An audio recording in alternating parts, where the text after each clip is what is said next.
Electricity chapter का lecture order में ये दूसरा लेक्चर है और इसमें बात करने वाले हैं परमाणु विद्युत उदासीन क्यों होता है, यानी एटम इलेक्ट्रिकली न्यूट्रल क्यों होता है। ठीक है, तो इसका रीज़न ये है कि परमाणु में इलेक्ट्रॉन तथा प्रोटॉन की संख्या बराबर रहती है, इसीलिए परमाणु विद्युत उदासीन होता है। सपोज एक परमाणु लेते हैं, ये परमाणु है और ये वाला नाभिक है। नाभिक में प्रोटॉन और न्यूट्रॉन होता है। इलेक्ट्रॉन इसके ऑर्बिट यानी कि कक्षा में चक्कर लगाते रहता है। ठीक है, किसी भी एटम में प्रोटॉन और इलेक्ट्रॉन की संख्या हमेशा बराबर होता है, लेकिन न्यूट्रॉन की संख्या कमी बेशी हो सकता है। ठीक है, तो प्रोटॉन और इलेक्ट्रॉन की संख्या बराबर होने की वजह से, जैसे नंबर ऑफ प्रोटॉन बराबर है नंबर ऑफ इलेक्ट्रॉन के, नंबर ऑफ प्रोटॉन और नंबर ऑफ इलेक्ट्रॉन बराबर होने से इलेक्ट्रॉन पर नेगेटिव चार्ज और प्रोटॉन पर पॉजिटिव चार्ज ये दोनों एक दूसरे के बराबर होता है, लेकिन ऑपोजिट होता है। ठीक है, ऑपोजिट होने की वजह से नेगेटिव चार्ज पॉजिटिव चार्ज एक दूसरे को ख़त्म कर देता है और इस एटम पर टोटल चार्ज जीरो हो जाता है। और किसी भी चीज़ पर टोटल चार्ज जीरो होने का मतलब कि वो उदासीन होता है। ठीक है, इसीलिए परमाणु विद्युत उदासीन होता है। सेम इसी तरह से उदासीन वस्तु में भी इलेक्ट्रॉन तथा प्रोटॉन की संख्या बराबर रहता है। इसी प्रकार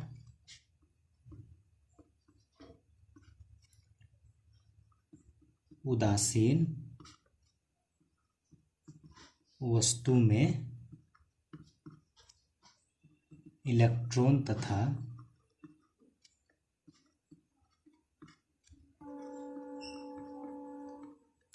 प्रोटॉन की संख्या बराबर रहती है।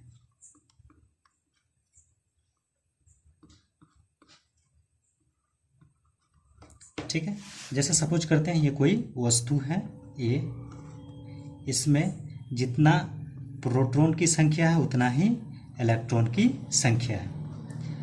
इलेक्ट्रॉन और प्रोटॉन की संख्या बराबर है, तो ये वाला वस्तु जो है उदासीन होगा, उदासीन होगा।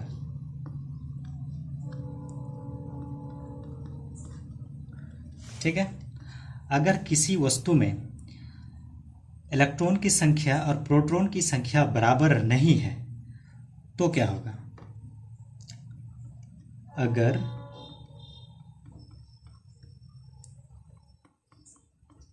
किसी वस्तु में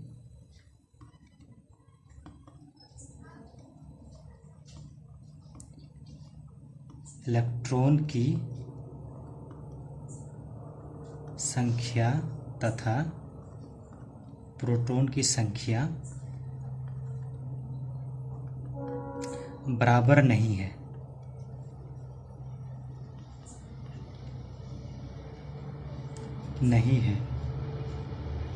अर्थात वह वस्तु आवेशित है यानी कि चार्ज्ड है, अर्थात वह वस्तु आवेशित है,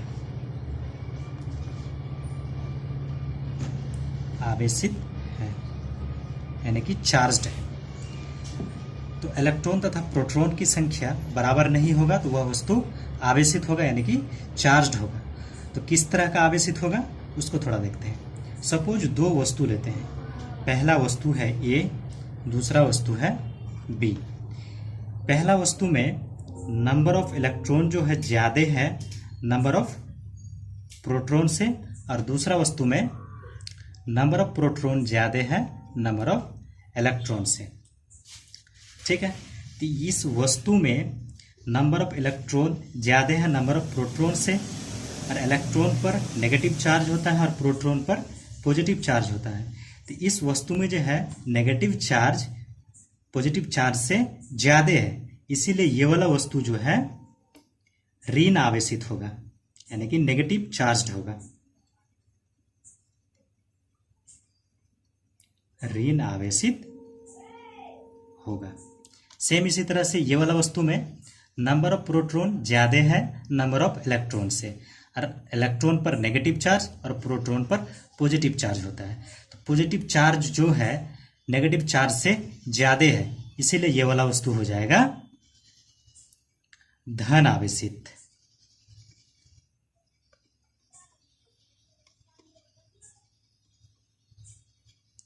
ठीक है, इस वीडियो में इतना ही।